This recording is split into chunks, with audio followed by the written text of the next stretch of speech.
దేవుని పరిశుద్ధ నామానికి మహిమ కలుగును గాక. ప్రియమైన దేవుని పిల్లలారా, మరొక్కసారి జీవం కలిగిన దేవుని కృపలో మీ ముందుకు రావడానికి ఈ సమయం అనుగ్రహించిన విధానాన్ని బట్టి దేవాది దేవునికి స్తోత్రములు చెల్లిస్తూ మీ అందరికీ నా వందనాలు. ఓ వాక్య భాగాన్ని చదువుకొని ఉపదేశాల ముందుకు వెళదాం. యాకోబు గారు రాసిన పత్రిక 1వ అధ్యాయం 12వ వచనం చదువుకుందాం. శోధన సహించేవాడు ధన్యుడు, అతడు శోధనకు నిలిచినవాడై ప్రభు తన్ను ప్రేరేపించు వారికి వాగ్దానము చేసిన జీవ కిరీటమును పొందును. ఈ లేఖనాన్ని బట్టి దేవుడు మనతో మాట్లాడాలని చిన్న ప్రార్థన చేసుకుందాం. అందరూ తలల వంచండి. సర్వశక్తివంతుడా, సర్వోన్నతుడా, సర్వాధికారి, శోధనను జయించే విషయంలో మమ్మల్ని నడిపించడానికి మాతో మీరు మాట్లాడమని, నువ్విచ్చే బహుమానం పొందుకునే విధానములు మమ్మల్ని స్థిరపరచమని, ప్రభువా అటు రీతిగా నీ చిత్తమే నెరవేర్చే విధానం మమ్మల్ని నుంచి నడిపించడానికి మీరే మాతో మాట్లాడి బలపరచమని యేసు పరిశుద్ధ నామమున అడిగి వేడుకుంటున్నాం తండ్రి, ఆమేన్. ప్రియమైన పిల్లరా, చదవబడిన లేఖన భాగం శోధన సహించువాడు ధన్యుడు అంటే ఆ సహించే విధానం ఎట్టుండాలా, ఏ విధంగా సహింపు అనే పరిస్థితిలోనికి మన ఆత్మీయ స్థితిని నడిపించుకోవాలి, జీవము కలిగిన దేవుడు ఇచ్చే బహుమానములో నీ బ్రతుకును కొనసాగించడానికి ఏ విధముగా నిలిచి ఉండాలి. సర్వాధికారి అయిన నా తండ్రి నీతో మాట్లాడుతున్న విధానం, నువ్వు ఏది సహించుకోలేకపోతున్నావో, నిలబడలేకపోతున్నావో, ఇది జయించలేను అని నువ్వు అనుకుంటున్నావో, కొన్ని మాటలు కొన్ని సందర్భాలు మీ దృష్టికి తీసుకొస్తాను బిడ్డలారా. యోబయ్య గారు ఏ విధముగా జయించాడు, ఎటువంటి పరిస్థితులలో ఆయన దేవుని మహిమపరిచాడు, ఏ స్థితిలో దేవుడు అతనిని రెండంతల దీవెనకరమైన పరిస్థితులు అనుగ్రహించి నడిపించాడు అని కొన్ని మాటలు మీ దృష్టికి తీసుకొస్తాను. జాగ్రత్తగా ఆలకించబడి నువ్వు జయించి నిలబడాలా, సహించాలి, సువర్ణమలే నువ్వు మార్చబడాలి, సర్వోన్నతుడైన దేవుని చేతిలో నువ్వు ఉండాలి. కొన్ని మాటలు చదువుకుందాం. యోబు గ్రంథం 23వ అధ్యాయం 10వ వచనం. నేను నడుచు మార్గము ఆయనకి తెలియను, ఆయన నన్ను శోధించిన తరువాత నేను సువర్ణము వలె కనబడెదను అని యోబు స్పష్టంగా చెప్తున్న పరిస్థితులను బట్టి ఏ స్థితిలో ఉన్నప్పుడు ఈ మాట మాట్లాడగలుగుతున్నాడు? అయినా తన కళ్ళ ముందే తన సర్వస్వాన్ని కోల్పోయి తన సహకారితో ఏర్పరిచిన భార్యతోనే అవమానానికి గురై శరీరమంతా రోగములతో నింపబడి క్షీణించిపోయిన పరిస్థితులలో ఆయన అంటున్న మాట, ఎవరితో అంటున్నాడు ఈ మాట? తన ప్రాణ స్నేహితుడైన, అత్యంత ప్రియ స్నేహితులైన ఎలీఫజు ఏమంటుంటే ఈ మాట అంటున్నాడు అనేది ఒక మాట బిడ్డ. 22వ అధ్యాయం 23వ వచనం. సర్వశక్తుని వైపు నీవు తిరిగిన ఎడల నీ గుడారములో నుండి దుర్మార్గమును దూరముగా తొలగించిన ఎడల నీవు అభివృద్ధి పొందెదవు. దేవుని వైపు తిరిగి ఉండి శోధనలో సహిస్తూ దేవుని పక్షాన ఉన్న వ్యక్తితో తనంటున్న మాట ఏంటో తెలుసా? నువ్వు ఆయన వైపు తిరిగితే నీ గుడారములో నుండి దుర్మార్గమును దూరముగా తొలగించిన ఎడల. ఒక స్నేహితుడు యోబయ్య గారితో అంటున్నమాట, అంటే నువ్వు దుర్మార్గుడువురా, ఎంత దుర్మార్గము చేయకపోతే ఇంతటి భయంకరమైన పరిస్థితి నీకు ఎదురవుతాయి అని హేళన చేస్తున్నప్పుడు దూరముగా ఉండి సూటిపోటి మాటలతో తనంటున్నప్పుడు సహించి దేవునిలో నిలబడిన యోబయ్య గారు ఏమంటున్నాడు? ఆయన నేనేం చేస్తున్నానో, నేను ఎలా బ్రతుకుతున్నానో, నా ఆత్మీయ స్థితి ఏంటో, నేను ఏ విధంగా జీవితాన్ని కొనసాగిస్తున్నానో ఎప్పుడు బిడ్డ సమస్తమును కోల్పోయిన తర్వాత ఆయన అంటున్న మాట, నేను నడుచు మార్గము ఆయనకు తెలియను, నేను బ్రతికేంటో ఆయనకు తెలుసు. ఎవరికి? సర్వశక్తుడు అయిన దేవుడికి. నేను ఏ విధంగా జీవితాన్ని జీవిస్తున్నానో ఆయనకు తెలుసు అని స్నేహితుడితో చెప్తున్నాడు. స్నేహితుడు హేళన చేస్తుంటే నువ్వు ఎంత భ్రష్టుడు కాకపోతే అక్కడ పోలుస్తాడు బిడ్డ, అంత నీతిమంతుడిని. నీ గుడారములో నుంచి దుర్మార్గతను తీసివేస్తే అంటే దుర్మార్గుడా అని మాట్లాడుతున్నాడు. ఆలకించు బిడ్డ, నిలబడటం అంటే శోధనలో నువ్వు దేవుని వైపు తిరిగి ఉంటే, నీకొచ్చిన పరిస్థితులను బట్టి, సమస్యలను బట్టి దేవుణ్ణి విడిచిపెట్టక నిలబడగలిగితే ధన్యుడు అంటున్నాడు ఆయన. తను ఏర్పరిచిన బహుమానం నీకోసమే అని చెప్తున్నాడు. ఏ పరిస్థితిలో ఉన్నావు? ఇంకొక సందర్భాన్ని మీకు జ్ఞాపకం చేస్తాను చూడు. యోబు గ్రంథం 13వ అధ్యాయం 15వ వచనం చదువుకుందాం. ఇదిగో ఆయన నన్ను చంపినను నేను ఆయన కొరకు కనిపెట్టుచున్నాను, ఆయన సన్నిధిని నా ప్రవర్తన న్యాయమని రుజువుపరుతును. యోబు గారు అంటున్న మాట, ఇదిగో ఆయన నన్ను చంపినను, నా చుట్టూ ఉన్న సమస్యలు కాదు, నేను అనుభవిస్తున్న ఈ భయంకరమైన వ్యధ కాదు, ఒకవేళ చనిపోయినా భక్తి, ఆ తెగింపు ఏముంది బిడ్డ. ఈ మాట మాట్లాడేటప్పటికి యోబు గారికి ఏ పరిస్థితిలో ఉన్నాడో, తన ఒంటి మీద ఉన్న పుండుని గోక్కోవటానికి కూడా గోర్లు లేని పరిస్థితిలో క్షీణించిపోయింది, శరీరం క్షీణించిపోయింది. ఒక దుర్వాసన వెదజల్లుతుంటే ఆ వాసనకి గాలివాటంలో నిలబడక గాలికి వ్యతిరేకంగా నిలబడి మాట్లాడుతున్న స్నేహితులు సూటిపోటి మాటలతో అంటున్న సందర్భంలో నా దేవునిలో నిలబడి తన మాట్లాడుతున్న మాట, ఇదిగో ఆయన నన్ను చంపినను, నేను ఆయన కొరకు కనిపెట్టుచున్నాను, ఆయన సన్నిధిని నా ప్రవర్తన న్యాయమని రుజువుపరుతును. స్తోత్రం చెప్పు దేవునికి. హల్లెలూయా. ఈనాటి క్రైస్తవ్యం, ఒక వారం వెళ్ళామా, ఏం చేసాడు దేవుడు? ఒక సంవత్సరం గడిచిందా, ఏ విధంగా మేము బలపడ్డాం? నీ స్థితి ఆయనలో నిలిచి ఉంటే ఆ ధన్యకరమైన పరిస్థితులు ఎలా ఉంటాయో కొన్ని మాటలు నీ దృష్టికి తీసుకొస్తాను బిడ్డ. నిలిచి ఉన్నాడు కాబట్టి యోబు గారిని రెండంతలుగా దీవించాడు. ఏం మాట్లాడాడు? ఈ మాట అంటున్నప్పటికీ ఈయన ఏమంటే ఈ మాట మాట్లాడుతున్నాడు? ఇంకొక స్నేహితుడు అంటున్న మాట ఏమంటే ఈ మాట మాట్లాడుతున్నాడు? చూడొక మాట, యోబు గ్రంథం 11వ అధ్యాయం 11వ వచనం. జోఫర్ అంటున్నాడు, పనికిమాలిన వారెవరో ఆయన ఎరుగును కదా, పరిశీలన చేయకే పాపం ఎక్కడ జరుగుచున్నదో ఆయనే తెలుసుకొనును కదా. ఏమంటున్నాడు? స్నేహితుడు యోబు గారిని ఏమంటున్నాడు? పనికిమాలిన వారెవరో ఆయన ఎరుగును కదా, నువ్వు పనికిమాలిన వాడివి కాబట్టి ఇంత దుస్థితి వచ్చింది నీకు. యోబు గారి చేత సహాయం పొందిన వారు, ఓదారుస్తారనుకుని చూస్తున్న వ్యక్తి దగ్గరకు వచ్చి వారు మాట్లాడుతున్న మాటలను బట్టి ఏమంటున్నాడు? పనికిమాలిన వారిలా మాట్లాడుతున్నాడు. ఎవరిని బిడ్డ? శోధనలో నిలిచి ఉన్న వ్యక్తిని. నీవు దేవునిని కనిపెట్టుకుని దేవునితో బ్రతకటానికి సమస్తాన్ని త్యజించి నువ్వు నడుస్తున్న విధానంలో ఏది నీకు వ్యతిరేకముగా కలబడుతున్నా నువ్వు చెలించిపోక, నువ్వు నమ్మిన యేసులో నిలబడితే, పనికి మాలిన వారిగా యోబును మాట్లాడుతుంటే 14వ వచనం చూడండి. పాపము నీ చేతిలో నుండుట చూచి నీవు దానిని విడిచిన ఎడల నువ్వు పాపాత్ముడివే. నీ చేతులతో పాపము చేసిన చేతులు అవి విడిచిపెట్టు. శోధనను సహించువాడు ధన్యుడు. అటువంటి పరిస్థితులలో ఆయన అంటున్న మాట, పనికి మాలిన వాడని, పాపము నీ చేతుల్లో ఉందని హేళన చేస్తున్న పరిస్థితులలో ఆయన అంటున్న మాట ఏం మాట్లాడుతున్నాడు బిడ్డ? ఇంకొక మాట చూడండి, నీ గుడారములో నుండి దుర్మార్గతను నీవు కొట్టివేసిన ఎడల. పనికి మాలిన వాడిగా చూస్తున్నాడు, ఒక పాపిష్టోడిగా మాట్లాడుతున్నాడు, ఒక దుర్మార్గుడిగా మాట్లాడుతున్నాడు, ఎవరో స్నేహితుడు. అప్పుడు అంటున్నాడు ఆయన, ఇదిగో ఆయన నన్ను చంపినను, నేను ఆయన కొరకు కనిపెట్టుచున్నాను. అటువంటి భక్తిలో నువ్వు ఉన్నావా? ఆ పరిస్థితిలో నీ బ్రతుకును కొనసాగిస్తున్నావా? ఈ సహోదరి సహోదరుడా, ఏ విధంగా నిలిచి ఉన్నావు దేవునిలో? దీవెనకరమైన పరిస్థితులు దొరుకుతాయి, కానీ నువ్వు నిలిచి ఉండగలవా? ఇంతటి నిలిచి ఉన్న యోబు గారి గురించి దేవుడు ఏం మాట్లాడాడు? ఆయన చంపినా పర్లేదు, ఆయన సన్నిధిని నా ప్రవర్తన న్యాయమని రుజువు చేసుకుంటాను.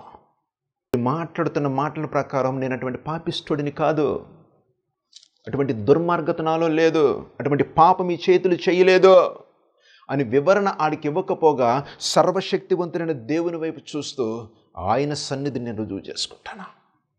అటువంటి యోబు గారి పట్ల జీవము కలిగిన దేవుడు ఏం మాట్లాడాడు బిడ్డ? యోబు గ్రంథం 1వ అధ్యాయం 8వ వచనం చూడండి ఒకసారి. అందుకు యెహోవా, నీవు నా సేవకుడైన యోబు సంగతి ఆలోచించితివా? హల్లెలూయా. దేవుడు ఒక మనిషి పట్ల సాక్ష్యం చెప్తున్నాడు. నా సేవకుడైన యోబు సంగతి ఆలోచించితివా? ఏంటంటే ఆయన బ్రతుకు? అతడు యథార్థవంతుడును న్యాయవంతుడనే దేవుని యందు భయభక్తులు కలిగి చెడుతనమును విసర్జించిన వాడు భూమి మీద అతని వంటి వాడు ఎవడునూ లేడు. ఆ కాలంలో యోబు వంటి వాడు ఎవడు లేడని దేవుడు సాక్ష్యం ఇస్తున్నాడు. అటువంటి బ్రతుకుతున్న వ్యక్తి శోధనలో నిలిచి తన స్నేహితులే తనను హేళన చేస్తున్నా, తన భార్యే తనను విడిచిపెట్టేస్తున్నా, పిల్లలు తన సంతతి 10 మంది పిల్లలు చనిపోయినా, తన ఆస్తి పాస్తులు ఆవిరైపోయినా, ఏదీ లేకుండా ఒక్కడే మిగిలిపోయినా, నేను ఆయన సన్నిధిని రుజువుపరుచుకుంటాను. నిలిచి ఉండితే దేవుడు ఒక మనిషి పట్ల సాక్ష్యం చెప్తున్నాడు. దేవుడు ఒక మనిషి పట్ల సాక్ష్యం. బిడ్డలారా గమనించు. ఒకవేళ నీ ఆత్మీయ స్థితిని కించపరుస్తూ నువ్వు బ్రతుకుతున్న విధానంలో దేవుడు దేవుడు అని బ్రతుకుతున్నావు, ఏం చేశాడు నీ దేవుడు అనే ఒక విధమైన ఆరోపణలు నీ మీదకి తెగబడుతున్నప్పుడు, నీ బంధుమిత్రుల నుంచా, నీ స్నేహితుల నుంచా, నీ పరిస్థితి బాగోలేని పరిస్థితిలో నీ ఆత్మీయ స్థితిని శంకిస్తున్నప్పుడు నువ్వు నిలిచి ఉంటే, ఎవరైతే నిన్ను హేళన చేస్తున్నారో వారి పట్ల దేవుడు ఏం మాట్లాడి యోబు స్నేహితుల పట్ల ఏం మాట్లాడారు? బిడ్డ, యుక్తమైనది పలికినట్లు నా సేవకుడు యోబు పలికినట్లు మీరు పలకలేదు కనుక నా ఉగ్రత మీ మీద రగులుకొను అంటాడు 42వ అధ్యాయం. అర్థమవుతుందా? అంటే మరల నువ్వు ప్రార్థన చేస్తేనే నిన్ను హింసించే వారికి బ్రతుకో, దూషించిన వారి పట్ల నువ్వు కనికరిస్తేనే వారికి విడుదల. యోబు మీ పట్ల ప్రార్థిస్తేనే మీకు విడుదలని చెప్తాడు. నువ్వు నిలచి ఉంటే నీ పట్ల కార్యం చేయడానికి దేవుడు సిద్ధం. విడుదలరా, ఈ సందర్భాన్ని బట్టి బైబిల్ గ్రంథంలో నుంచి 2 సందర్భాలు మీ దృష్టికి తీసుకొస్తాను. ఆ మాటలు చదువుదాం. ఆదికాండం 16వ అధ్యాయం 7, 8, 9 వచనం చదువుకుందాం. యెహోవా దూత అరణ్యములో నీటి బొగ్గు యొద్ద అనగా షూరు మార్గములో బొగ్గు యొద్ద ఆమెను కనుగొని, శారాయి దాసి అయిన హాగరు ఎక్కడి నుండి వచ్చితివి, ఎక్కడికి వెళ్ళుచున్నామని అడిగినందుకు అది నా యజమానులైన శారా యొద్ద నుండి పారిపోవచ్చున్నాను నేను. అప్పుడు యెహోవా దూత నీ యజమానురాలు యొద్దకు తిరిగి వెళ్ళి ఆమె చేతి కింద అణిగి ఉండమని దానితో చెప్పాను. బిడ్డలారా గమనించండి. ఎందుకు మీ దృష్టికి ఈ సందర్భాన్ని తీసుకొస్తున్నానంటే, శోధనలో అంటే విషమ పరీక్షలో సహించి నిలబడటం అంటే, ఇక్కడ హాగరు గర్భవతిగా ఉన్నప్పుడు తన యజమానురాల దగ్గర హింసకు గురయ్యి పారిపోతున్న సందర్భంలో జీవము కలిగిన దేవుడు తనతో మాట్లాడి, ఎక్కడి నుంచి వస్తున్నావు, ఎక్కడికి వెళుతున్నావు, నువ్వు బయలుదేరి అక్కడే ఉండు, అణిగి ఉండు. ఎక్కడి నుంచి శ్రమలో పడుతుంటే, శ్రమలో తట్టుకోలేక బయటకు వస్తుంటే అక్కడికే దేవుడు మాట్లాడి, నువ్వు అక్కడికి వెళ్ళి ఉండు, అక్కడ నేను భరించలేకపోతున్నానని వస్తున్న సందర్భాన్ని బట్టి అక్కడికి వెళ్ళి ఉండు. దేవుని మాటను ఆలకించే కన్యరాలు అక్కడికి వెళ్ళి నివాసం చేయడానికి ఇష్టపడింది. సర్వోన్నతుడైన దేవుడు ఏ విధంగా నిలిచి ఉంటే నిన్ను సువర్ణవలయంగా మార్చడానికి దేవుడు సిద్ధంగా ఉన్నాడా?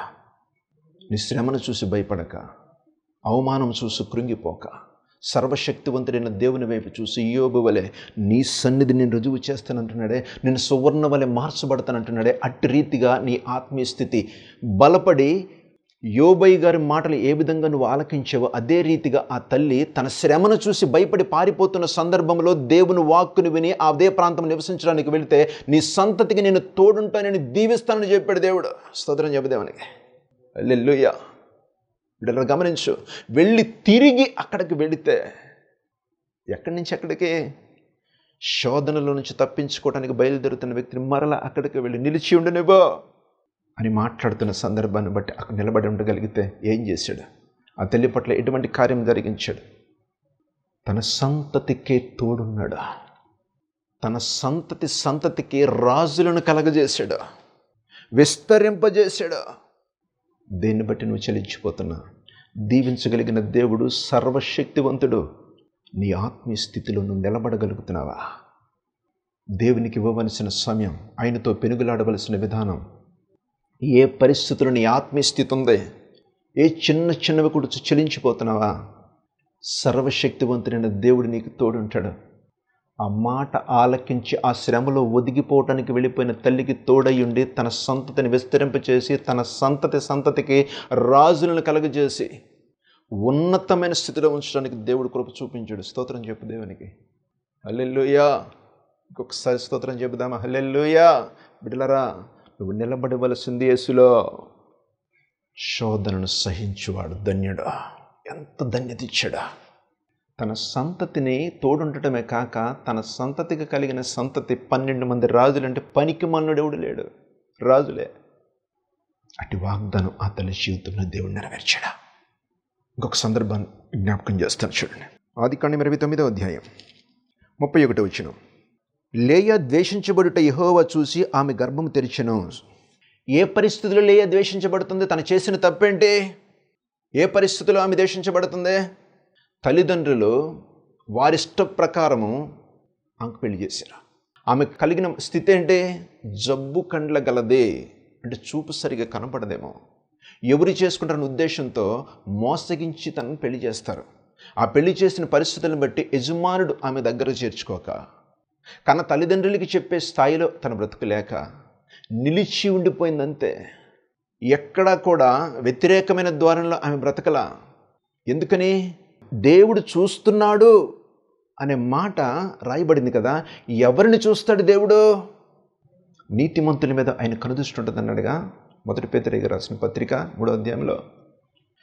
ఆ విధంగా బతుకుతుంది కాబట్టే కనుదృష్టి, దేవుని కనుదృష్టి ఆయన మీద ఉంది. ఆ విధమైన పరిస్థితులు జీవిస్తుంది కాబట్టే కన్నవారితోనే చెప్పుకోవడానికి అవకాశం లేదు. కట్టుకున్నాడు, నువ్వు కాదు నన్ను మోసం చేశానని ఆమెను దూరం పెట్టిన సందర్భాన్ని బట్టి సర్వోన్నతుడైన దేవుడు చూస్తున్నాడు ఆ తల్లి పట్ల. బిడ్డలరా, చూసి ఆమె గర్భము తెరిస్తే ఎటువంటి బిడ్డలను ఇచ్చాడు? గోత్రకర్తలను ఇచ్చాడు కదా. యేసుక్రీస్తు ప్రభు అవతరించడానికే తన గర్భము నుంచి ఉద్భవించిన యూదా గోత్రానికి సంబంధించిన క్రమంలోనే కదా యేసుక్రీస్తు ప్రభు జన్మించింది. రాజులు తనకు కలిగిన సంతతి నుంచి రాజులను కలగజేశాడు కదా. నువ్వు నిలబడి ఉంటే ఆయన చూపు నీ మీద ఉంటుంది. ఏం చేశాడు దేవుడు? ఏ విధమైన పరిస్థితులు? ఇక ఎంతకాలం ఇదే భక్తి ఏంటి అనే ఆలోచన నీలో వస్తే నీ ఆత్మీయ స్థితి చనిపోయినట్టే. ప్రభువుకు అవకాశం లేని పరిస్థితులను బ్రతుకుతున్నావు అంతే. ధన్యుడా, ఎంతటి ధన్యత ఈ తల్లికి. ఎంతటి ధన్యత! చిన్న విషయం అనుకుంటున్నారా? ద్వేషించబడుతున్నప్పుడు దేవునిలో నిలిచి ఉంది కాబట్టి ఆయన కనుదృష్టి ఆమె మీద ఉండి తన గర్భంను ఫలింపచేయటమే కాక తన పిల్లలను పేర్లు ఎక్కడ రాయించడేసయ్యా. ఆ మాట చదవండి ఒకసారి. ప్రకటన 21:12. ఆ పట్టణమునకు ఎత్తైన గొప్ప ప్రాకారమును 12 గుమ్మములుండెను. ఆ గుమ్మముల యొద్ద 12 దేవదూతలుండిరి. ఇశ్రాయేలుల 12 గోత్రముల నామములను ఆ గుమ్మముల మీద వ్రాయబడి ఉన్నవి. ఏ పట్టణం? పరలోక పట్టణం. ఆ పట్టణం మీద ఈ తల్లి జన్మనిచ్చిన గోత్రకర్తల పేర్లు ఆ గుమ్మముల మీద రాయబడిని అని లేఖనం సెలవిస్తుంది. నీ ఆత్మీయ స్థితిలో ఎదుగుతూ దేవునికి దగ్గరగా ఉంటూ శోధనను సహించి దీవెనకరమైన పరిస్థితులు నడిపించగలిగిన దేవునిలో నువ్వు నిలబడగలిగితే ఈ రాయబడిన మాట ఆ పరలోకములో, ఆ పట్టణంలో నువ్వు చూడగలుగుతావు. ఇది చరిత్ర, కథలు కాదు బిడ్డ, బైబిల్ వాస్తవం. ఇక్కడ తను ద్వేషించబడటం చూసిన దేవుడు తనకు కలగజేసిన సంతతి పట్ల తన కృప చూపించి ఎక్కడ? పరలోకపు గుమ్మముల మీద. ఎంత ధన్యత! ఒక అన్యురాలు హాగరును చూసిన నా తండ్రి తన సంతతిని విస్తరింపచేసిన దేవుడు. నువ్వు బాప్తిసం పొంది దేవునిలో ఉండి చర్చికి వెళుతూ క్రమము తప్పిపోయి లోకానుసారమైన పరిస్థితులు బ్రతకటానికి సిద్ధపడుతున్నావా? ఒక ధన్యకరమైన పరిస్థితులు కోల్పోతావు బిడ్డ. నిలబడా. ఎందుకని? తట్టుకోలేని శ్రమలు ఏమైనా ఉన్నాయా? ఆయన అంటున్నాడు, ఒక మాట మీకు జ్ఞాపకం చేస్తాను చూడండి. 1 కొరింథీ పత్రిక 10వ అధ్యాయం 13వ వచనం చూడు ఒకసారి. సాధారణముగా మనుష్యులకు కలుగు శోధన తప్ప మరి ఏదీ మీకు సంభవింపలేదు. దేవుడు నమ్మదగినవాడు, మీరు సహింపగలిగినంత కంటే ఎక్కువగా ఆయన మిమ్మల్ని శోధింపబడనీయడు. నువ్వు నిలబడలేక పక్కదారులు పరిగెట్టడమే తప్ప నువ్వు సహించలేని శ్రమ నీ మీదకేం రాదు. అది జ్ఞాపకం చేసుకో. నువ్వు నిలబడి ఉంటే కార్యం నీ ముందు ఉంటుంది. ఇశ్రాయేలులు తన అరణ్య మార్గమును నడుస్తూ సముద్రం వచ్చింది కదా వెనక్కి తిరిగితే దాటగలరా? దీవెనకరమైన పరిస్థితులు నడిపించబడేవారా? ఒక్కడుగు దారిగా మారిపోయింది. స్తోత్రం చెప్పు దేవునికి. హల్లెలూయా. బిడ్డలరా, ఆలకించు. శోధనలను సహించువాడు ధన్యుడా. నువ్వు నిలబడగలిగితే, ఆ సహనము నీకుంటే, నా దేవుడు నాతో ఉన్నాడని ఒక ఆలోచన నీలో ఉంటే, నువ్వు ఏ శ్రమలో ఉన్నావో, ఏది సహించలేకపోతున్నావో, నువ్వు సహింపలేనంతది కాదు, నా దేవుడికి అసాధ్యమైందంటూ ఏది లేదు. నేను ప్రకటిస్తున్న యేసు నీతో మాట్లాడుతుండే విశ్వసించగలిగితే, ఏ శ్రమలో ఉన్నావో, సహించలేననుకుంటున్నావో, బిడ్డలరా గమనించు. విడుదలను కలగజేసేది ఆయన, నడిపించేది ఆయన, నిన్ను బలపరిచేది నా తండ్రి. హాగరును చూసిన దేవుడు, లేయని ద్వేషించబడటం చూసిన నా తండ్రి, యోబు శోధన నిలిచి ఉన్న పరిస్థితులను బట్టి కలగ చేసుకున్న నా దేవుడు నీతో మాట్లాడుతున్నాడు. ఏ పరిస్థితుల్లో నువ్వు ఉన్నావా? నిన్ను విడిపించడానికి, ఒక దీవెనకరమైన పరిస్థితులకు నడిపించడానికి సర్వశక్తివంతుడైన దేవుడు నువ్వు సహించలేనంత భయంకరమైన శ్రమలు ఏమి ఉండవని చెప్తున్నాడుగా. కానీ నువ్వు నిలబడటానికే నీ సంతతి నీ ముందు అపాస్పాలవుతుందా? నీ బిడ్డల జీవితం సరైన క్రమంలో లేదా? ఒక దీవెనకరమైన పరిస్థితుల వైపు నడిపించబడలేకపోతున్నారా? నిలబడి బిడ్డ, ఉపదేశం నీకే. మోకరించి ఆయన వైపు చూసి అడగగలిగితే. ఎందుకని ఆయన అంటున్న మాట చూడు ఒకసారి. కీర్తన గ్రంథం 34వ అధ్యాయం 15వ వచనం. యెహోవా దృష్టి నీతిమంతుల మీద ఉన్నది, ఆయన చెవులు వారి మొరలకు ఒగ్గి ఉన్నవే. యెహోవా దృష్టి నీతిమంతుల మీద, ఆయన దృష్టి ఉంటే చాలు. ఆయన మాటకు లోబడటమే నీతి. ఆయనకు అంగీకారంగా బ్రతకటమే, ఆయన మార్గంలో నువ్వు ఉండటమే. ఈ లోకానుసారమైన క్రియల నుంచి విడిపించబడి జీవము కలిగిన దేవునిలో ఎదగటానికి నీ ప్రతి శ్రమలోనూ ఆయనకు అప్పగించుకుని సహించగలిగిన స్థితిలో నువ్వు ఉంటే చాలు. ఆయన దృష్టి నీ మీద ఉంటుంది. నువ్వు మాట్లాడుతున్న మాట, నువ్వు విన్నపం చేస్తున్న విజ్ఞాపన సర్వోన్నతుడైన దేవుడు కలగ చేసుకుని నీ పట్ల కార్యం చేయడానికి నువ్వు ఈ రకమైన పరిస్థితులు బ్రతికితే చాలు బిడ్డ. హాగరు పట్ల చేసిన దేవుని కార్యం, లేయ పట్ల చేసిన దేవుని కార్యం చిన్నవా? వారి సంతతిని జ్ఞాపకం చేసుకుంటే ప్రకటన గ్రంథంలోనే పరలోకపు పట్టణంలోనే తన కుమారుల పేర్లు రాయించాడే. సర్వశక్తివంతుడైన దేవుడే శ్రమలు తట్టుకోలేక నిలబడలేక పారిపోతున్న హాగరుతో మాట్లాడిన నా తండ్రి సహించటానికి ఎప్పుడైతే తిరిగి అక్కడ నిలబడగలిగిందో, ఓ పడిపోయిన క్రైస్తవుడా, లేచి రాగలుగుతావా? ఆ దేవుని మాటను ఆలకించి నీతియుక్తంగా బ్రతకటానికి సిద్ధపడతావా? ఏ పరిస్థితిలో ఉన్నా చేయగలిగింది ఆయన, నిన్ను నడిపించేది ఆయన. బిడ్డలారా, ఏ పరిస్థితుల్లో బ్రతుకుతున్నా తిరిగిరా. ఒక మాట చెప్పనా? ఆదికాండం 15వ అధ్యాయం 6వ వచనం. అతడు యెహోవాను నమ్మెను, ఆయన అది అతనికి నీతిగా ఎంచెను. నమ్మకత్వంలోకి వస్తే నా దేవుడు చేయగలడు అని అబ్రహాం నమ్మాడు కాబట్టి తన జీవితంలో చేసిన కార్యాన్ని బట్టి నీతిమంతుల మొర నేను ఆలకించ, వారి మీద నా కనుదృష్టి ఉంటున్నట్టున్నాడే, వారు చేస్తున్న మొర నేను ఆలకిస్తానంటున్నాడే. ఆ స్థితిలో అటువంటి నమ్మకత్వానికి రావటం అంటే నీ శ్రమలో యేసుకు అప్పగించి నిలబడటమే. నీ శక్తి, నీ బలం చాలదా? నువ్వు సహించలేని శ్రమలు ఏముండవు. దాన్ని బట్టి చూసి ఇక్కడికి ఏం జరిగింది, ఏం చేయగలిగిన నా దేవుడు అనే ఆలోచన నీకు వచ్చే ముందు నీ ఆత్మీయ స్థితి ఎక్కడ పడిపోయావో, ఏ వ్యసనము దగ్గర ఉన్నావో, ఎటువంటి దేవునికి వ్యతిరేకమైన దుష్క్రియలో నువ్వు ఉన్నావో, నీ గుడారములు ఏదుందో విడిచిపెట్టి రాగలుగుతావా? నమ్మకమైన దేవుడు నిన్ను ఆదరించడానికి హాగరుతో మాట్లాడిన దేవుడు ఇద్దరు నీతో మాట్లాడుతున్నాడని విశ్వసిస్తే, నిస్సహాయ స్థితిలో కూర్చొని ఉన్న లేయతో మాట్లాడిన తండ్రి ద్వేషించబడుతుంది అందరితో, కానీ నిలబడి ఉంది. ఆ వైపు చూడటానికి గల కారణం నీతియుక్తంగా బతికింది కాబట్టి. ఆలకించిన దేవుడు ఎటువంటి సంతతినిచ్చాడా? బిడ్డ, యోబై గారు ఎటువంటి పరిస్థితుల్లో దీవెనకరంగా మరలా మార్చబడ్డాడు. 2 అంతుల దీవెనకరంగా. నీకు ఆ స్థితి కలగాలి అంటే నువ్వు నిలిచి ఉంటావా? నేను ప్రకటిస్తున్న యేసు వైపు చూడగలుగుతావా? నిన్ను విడిపించగలిగిన దేవాది దేవుని వైపు నీ కనుదృష్టి ఉంచుతావా? నిన్ను చూస్తున్న దేవుని వైపు నువ్వు అప్పగించుకోగలుగుతావా? నీతియుక్తంగా బ్రతకటానికి చెడు తలంపుల్లో నుంచి లేచి రాగలుగుతావా? ఆయన వైపు తిరిగి నడవడానికి ఇష్టపడతావా? ఆయన సన్నిధిని, నీ యథార్థతను ఒప్పుకోవటానికి సిద్ధపడతావా? ఆ స్థితిలో నువ్వు బ్రతకటానికి సిద్ధపడితే దేవుడు నీ పట్ల చేసే కార్యం, నువ్వు ఏదైతే కోల్పోయాననుకుంటున్నావో, ఇక నా బ్రతికింతే అనుకుంటున్నావో, బిడ్డ, ఈ దిన నీతో మాట్లాడిన దేవుడు కార్యం చేయటానికైనా నేను విశ్వసిస్తే మోకరించి ప్రార్థన చేద్దాం. మహాపరిశుద్ధుడా, ప్రేమ కలిగిన మా తండ్రి, శక్తివంతుడా, ఆశ్చర్యకరుడా, ఎంతటి ధన్యకరమో నీ లేఖనాల ద్వారా మాతో మాట్లాడేవయ్యా. మేము జయించలేని పరిస్థితిలో ఉన్న మమ్మలను మరలా నీ వైపు తిరిగి నీ హక్కును చేర్చుకొని నీ దీవెనకరమైన పరిస్థితులు నడిపించడానికి సిద్ధపడుతున్నామని విశ్వసిస్తున్నామయ్యా. ఈ టీవీ చూస్తున్న బిడ్డలను ప్రభా ప్రత్యేకంగా మీరు జ్ఞాపకం చేసుకోనండి. ఏది ప్రభా నిలబడలేకపోతున్నారో, ఏ అవమానంలో ప్రభా కొట్టుమిట్టులాడుతున్నారో, ఏ పరిస్థితుల్లో వారి జీవన శైలిని కొనసాగిస్తున్నారో తండ్రి నీ చేతులకు అప్పగిస్తున్నానయ్యా. నీ విజయముని బిడ్డలకి ఇచ్చి తండ్రి ద్వేషించబడుతున్నారా ప్రభా, వారి ద్వేషం నుంచి విడిపించి తండ్రి గౌరవప్రదమైన బ్రతకటానికి వారు నిర్ణయించమని, ఏ పరిస్థితుల్లో వారు వేధించబడుతున్నారో తండ్రి ఆ పరిస్థితి నుంచి విడిపించయ్యా, సమాధానకరమైన పరిస్థితుల వైపు నడిపించమని, మీరు తోడుండమని, వారి పట్ల నీ కార్యములు జరిగించమని యేసు పరిశుద్ధ నామములో ప్రార్థిస్తూ నీ చేతులకు అప్పగిస్తున్నాను తండ్రి. ఆమేన్.